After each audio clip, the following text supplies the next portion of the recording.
My project's about basically the driving forces behind changes in fashion in the 19th century. So it's basically talking about social, political and economic factors that caused change in the fashion, because they weren't just someone thought, oh actually I really want a massive dress today, let's just go for that, or big puff sleeves.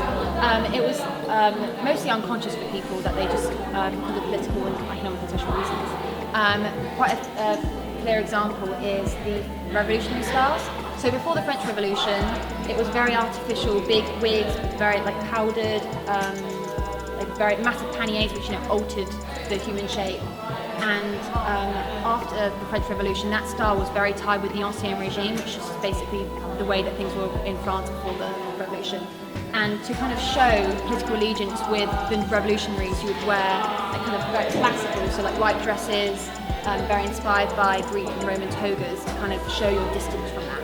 I was very interested in period dramas, and so through watching period dramas I started looking at their clothing, and then through that I started to discover like the reasons why behind the actual changes in fashion and why fashion was the way it was.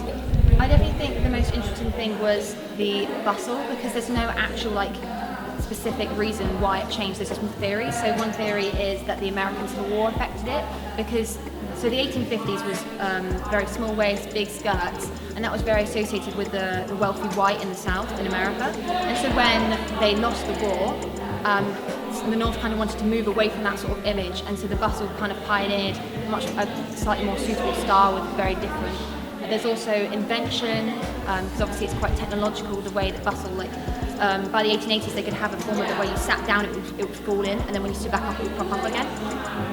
Also Georgian revival as well, so I think that's probably the most interesting thing. I think my favourite thing was actually making my book, because I just really loved like choosing images, choosing fonts, and like coordinating colours and creating double-page spreads that I thought were aesthetically pleasing.